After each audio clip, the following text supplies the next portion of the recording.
Hello everyone, welcome back to my YouTube channel. I hope आप लोगों को याद होगा, हम लोग दिल्ली सल्तनत के बारे में बात कर रहे थे।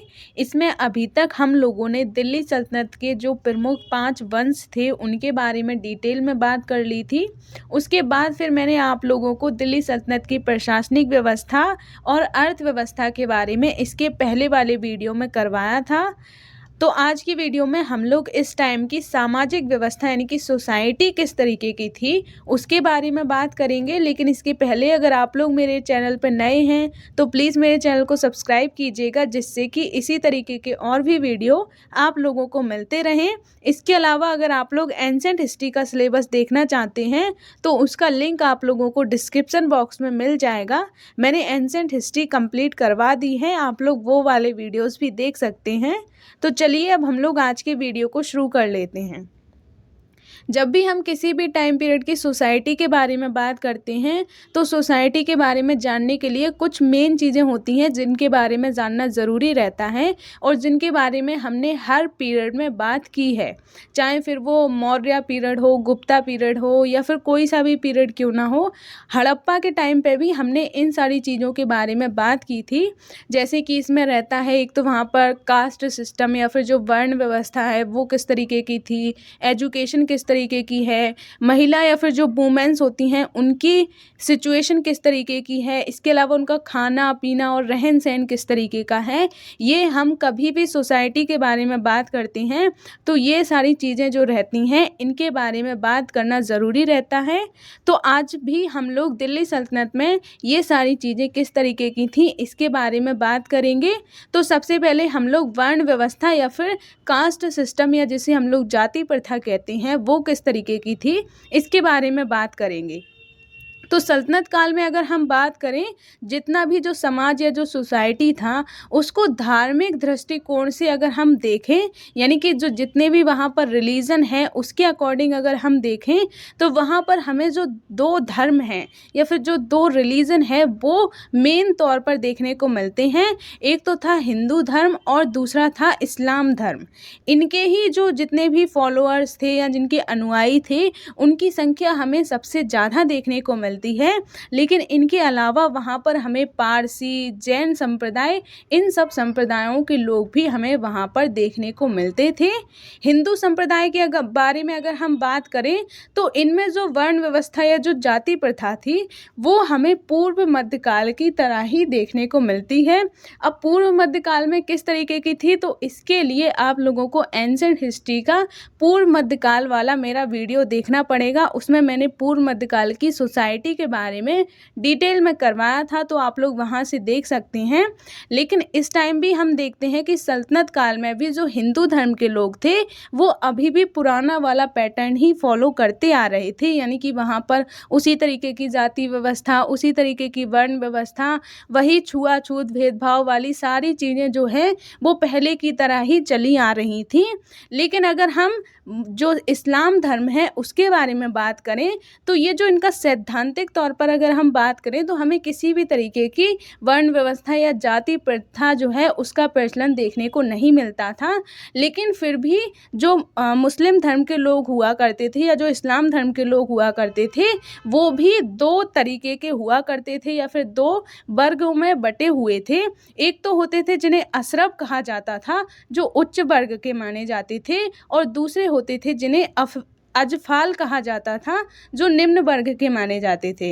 यानी कि वैसे तो इस्लाम या जो मुस्लिम धर्म है उसमें सैद्धांतिक तौर पर जैसे हिंदू धर्म में तो डिवाइड है कि वो 4 वर्ण होंगे, ऐसा इसमें किसी भी तरीके का इस्लाम धर्म में सैद्धांतिक तौर पर डिफाइन नहीं था। लेकिन यहाँ पर रहते रहते वो भी 2 तरीके के हो गए थे। एक तो उच्च वर्ग के जिन्हें अशरफ कहा जाता था और दूसरे निम्न वर्ग के जिन्हें अजफाल कहा जाता था। अब हम लोग नेक्स्ट बात कर लेते हैं दास प्रथा के बारे में। यानी कि यहाँ पर जो स्लेवरी है या जो स्लेव जो रखे जाते थे, जो दास रखे जाते थे वो किस तरीके के हुआ करते थे। तो जैसा हमने एंशिएंट हिस्ट्री में भी बात की थी कि इंडिया में दास प्रथा बहुत पहले से चली आ रही थी। यानी कि हमने एंशिएंट हिस्ट्री में भी देखा था कि उस टाइम पर भी दास रखे जाते थे, लेकिन थोड़े अलग अलग उनकी प्रथाएँ होती थी, अलग अलग उनके तरीके होते थे। तो इस टाइम पर कैसे थे हम इसके बारे में बात कर लेते हैं। तो भारत में तो ये पहले से ही चली आ रही थी, लेकिन जो तुर्क लोग थे उनके आगमन के बाद हम लोग देखते हैं कि जो दास हुआ करते थे उनका अब पॉलिटिक्स यानी कि राजनीति में भी महत्व उनका बढ़ता जा रहा था। यानी कि हमें देखने को मिलता है, जैसा हमने गुलाम वंश के बारे में बात की थी, वो पूरा जो वंश है वो हमें दासों का ही वंश देखने को मिलता है। यानी कि वहाँ पर जो दास हुआ करते थे वही राजा बनते थे, वही शासक बनते थे। तो इस तरीके से हम लोग देखते हैं कि इस टाइम पर आते आते जो दास हुआ करते थे उनका अब पॉलिटिक्स यानी कि राजनीति में भी महत्व बढ़ता जा रहा था। और इस तरीके से हमें यहाँ पर दो तरीके के दास दिखाई देते हैं। एक तो होते थे जिन्हें बंदा कहा जाता था, जो शाही यानी कि जो राजमहल में काम करने वाले दास हुआ करते थे उन्हें बंदा कहा जाता था। और दूसरे होते थे बुर्दा, जो सामान्य दास होते थे, यानी कि वो लोग कुछ भी कर सकते थे, उनका कोई ऐसा आइडिया नहीं था, वो सामान्य नॉर्मल लोगों के बीच में रहा करते थे। तो इस तरीके के भी हमें देखने को मिलते हैं, यानी कि दो तरीके के यहाँ पर हमें दास देखने को मिलते हैं। अगर हम लोग प्रारंभिक यानी कि स्टार्टिंग टाइम की बात करें तो हमें इस्लाम और हिंदू धर्म के अनुयायियों के बीच टकराव और दूरियों के भी प्रमाण देखने को मिलते हैं। यानी कि हम कह सकते हैं कि जब भी हम कहीं भी अगर नए नए जाते हैं तो वहाँ पर जैसे अगर हिंदू पहले से रह रहे हैं और अगर वहाँ पर इस्लाम आ जाएंगे तो उनको थोड़ा अजीब लगेगा, क्योंकि वहाँ पर पहले हिंदू ही हिंदू रहते थे, तो उनको उस तरीके की हैबिट नहीं थी कि वो किसी दूसरे रिलीजन को देखें, वो लोग किस तरीके से रहते हैं। तो स्टार्टिंग में तो अजीब लगता ही है। तो ऐसा इस टाइम पर भी था, उनके बीच में दूरियां थी, लेकिन बाद में आते आते हम देखते हैं कि उनके बीच में फिर सब कुछ नॉर्मल होने लगता है, दूरियां भी कम होने लगती हैं, फिर वो लोग आपस में घुल मिलकर रहने लगते हैं। अब अगर हम लोग सोसाइटी जो थी उसमें किस किस तरीके के वर्ग यानी कि किस किस तरीके की क्लास हुआ करती थी, किस किस तरीके के लोग हुआ करते थे, उनके बारे में बात कर लेते हैं। अगर हम इकोनॉमिक और पॉलिटिकल व्यू से देखें तो इस टाइम पर हमें देखने को मिलता है कि जो लोग शहरों में रहते थे वो शासक परिवार के अतिरिक्त यानी कि जो राजा हुआ करता था उसके अतिरिक्त, उसके अलावा वहाँ पर अमीर और जो उलेमा लोग भी होते थे वो भी शहरों में रहा करते थे। अमीर का क्या होते थे, मैंने आप लोगों को बताया था कि जो उच्च अधिकारी होते थे, यानी कि जो राजा को सलाह देने वाले मंत्री होते थे और जितने भी उच्च पदों पर कार्य करने वाले अधिकारी होते थे उन्हें अमीर कहा जाता था। और जितने भी जो धार्मिक विद्वान होते थे, यानी कि धर्म से संबंधित पूजा पाठ करने वाले जितने भी जो विद्वान होते थे या जितने भी जो लोग होते थे उन्हें उलेमा कहा जाता था। तो शहरों में जो राजा हुआ करता था उसके परिवार के अतिरिक्त अमीर और उलेमा भी रहा करते थे। जबकि जो ग्रामीण यानी कि जो गांव वाला एरिया है वहाँ पर हमें ज़मींदार और ब्राह्मण जो लोग हैं वो देखने को मिलते हैं।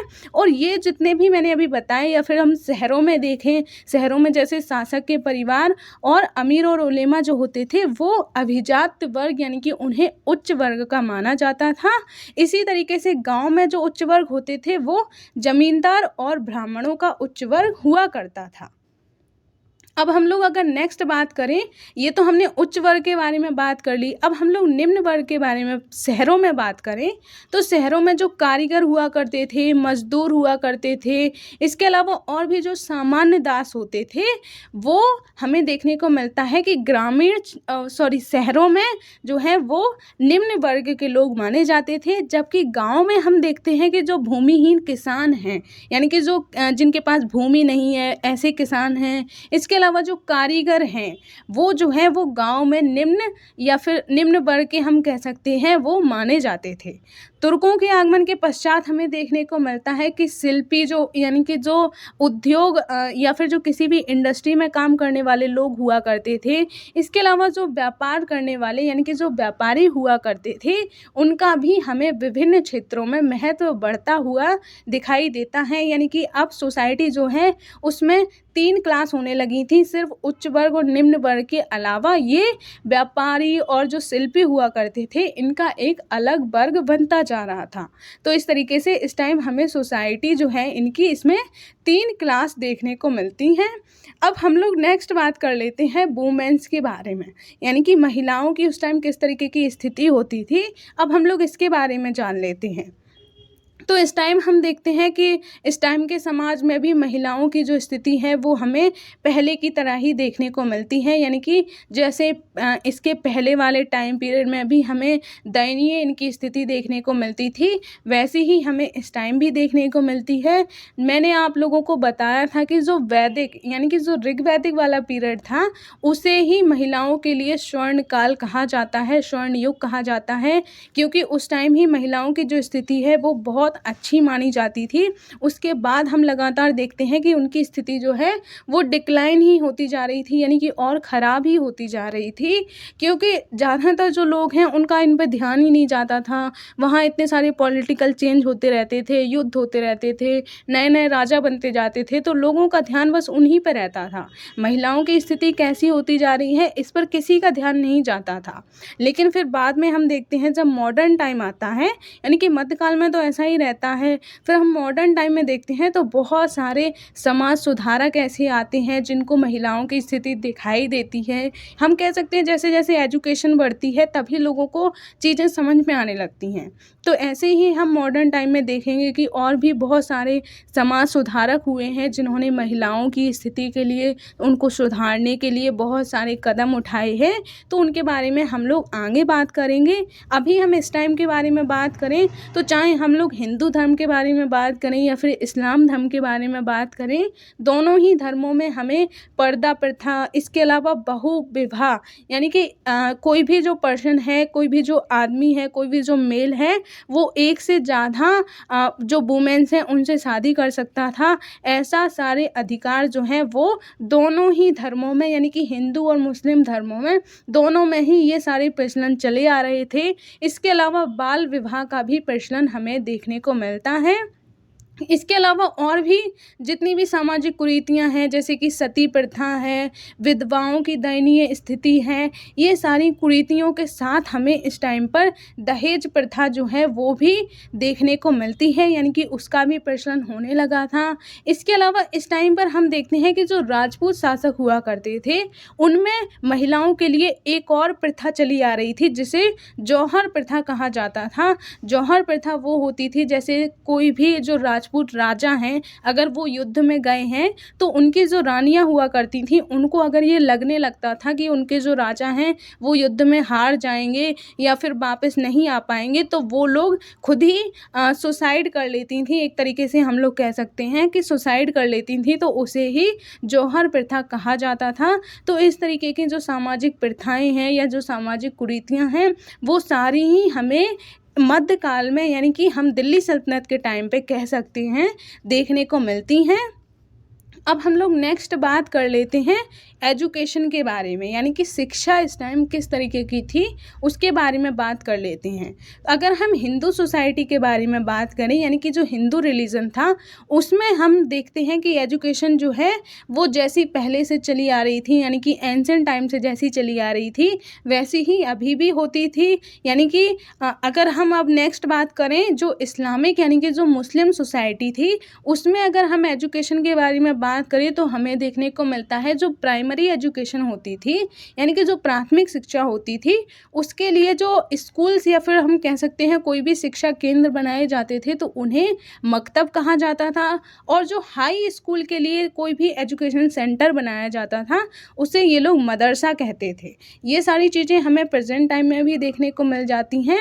इसके अलावा अगर हम बात करें दोनों ही धर्मों में हमें शिक्षा का जो उद्देश्य होता था वो धार्मिक देखने को मिलता था, यानी कि शिक्षा का जो मेन सब्जेक्ट या जो मेन विषय होता था वो रिलीजन होता था, यानी कि दोनों ही धर्म में अपने अपने रिलीजन से अकॉर्डिंग बताया जाता था, बच्चों को सिखाया जाता था। यानी कि हम कह सकते हैं उस टाइम भी रिलीजन को सबसे ज़्यादा प्रेफरेंस दी जाती थी। ऐसी ही प्रथाएं हम देखते हैं आगे भी बहुत टाइम तक चली आती हैं। हालांकि प्रेजेंट टाइम में तो थोड़ा बहुत सुधार हुआ है, अब उनको रिलीजन का पर्सपेक्टिव से हटाकर और भी जो चीज़ें हैं उनके बारे में सिखाया जाने लगा है। तो ये हम कह सकते हैं प्रेजेंट टाइम में ये एक बहुत बड़ा सुधार हुआ है।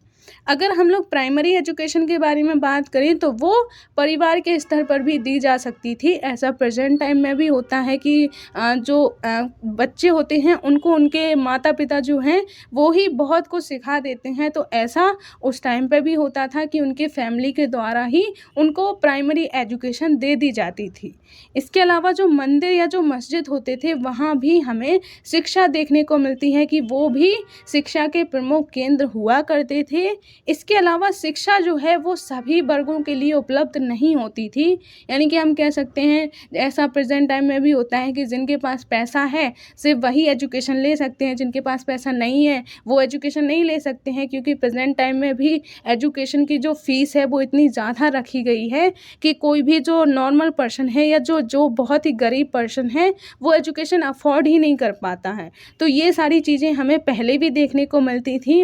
अगर मैं अपने पर्सपेक्टिव से बात करूँ तो एजुकेशन को इतना कम फीस होनी चाहिए उसकी कि कोई भी नॉर्मल पर्सन या कोई भी गरीब पर्सन अफोर्ड कर पाए, क्योंकि एजुकेशन ही सबसे इम्पॉर्टेंट चीज़ हमें देखने को मिलती है। तो इस टाइम पे भी हम देखते हैं कि एजुकेशन सभी वर्गों के लिए नहीं होती थी, जो उसको अफोर्ड कर सकते थे सिर्फ उनके लिए ही होती थी। और जबकि हम महिलाओं के बारे में अगर बात करें तो महिलाओं को भी एजुकेशन का कोई अधिकार नहीं था, यानी कि उस टाइम एजुकेशन महिलाओं के लिए तो बिल्कुल थी ही नहीं। अब हम लोग नेक्स्ट बात कर लेते हैं कि इनकी लैंग्वेज किस तरीके की ये लोग बोलते थे उस टाइम पर। तो सल्तनत काल में हमें अगर बात करें भारतीय भाषाओं के साथ साथ, यानी कि जो इंडिया में पहले से लैंग्वेज चली आ रही थी, क्योंकि अब हिंदू लोग रह रहे हैं या जो पहले के लोग रह रहे हैं तो वो तो वही लैंग्वेज बोलेंगे ना, लेकिन जो नए लोग आ रहे हैं जैसे कि मैंने बताया तुर्की जो लोग हैं वो आ रहे हैं, ऐसे ही और भी बहुत सारे लोग आ रहे हैं, तो वो अपने साथ साथ अपनी नई लैंग्वेजेस भी लेके आ रहे हैं। तो इस टाइम हमें देखने को मिलता है कि भारतीय भाषाओं के साथ साथ फारसी और अरबी जो लैंग्वेज हैं वो भी अब बोलना शुरू हो चुका था। इसके अलावा उर्दू जो है उसकी भी शुरुआत हमें सबसे पहले इसी टाइम में देखने को मिलती है, क्योंकि आप लोग जानते ही हैं ये जो पूरा टाइम पीरियड है वो ज़्यादातर मुसलमानों का टाइम पीरियड देखने को मिलता है, तो उनकी जो लैंग्वेज हुआ करती थी वो उर्दू हुआ करती थी, इसीलिए उर्दू की शुरुआत भी हमें इसी टाइम पे देखने को मिलती है। अब अगर हम लोग इनके खाने पीने के बारे में बात करें तो इस टाइम पर ज़्यादातर नॉन वेज यानी कि मांसाहार जो है वो ही ज़्यादा उसका प्रचलन हुआ करता था, यानी कि अब ज़्यादातर जो लोग हैं वो मांसाहार यानी कि नॉनवेज ही खाया करते थे।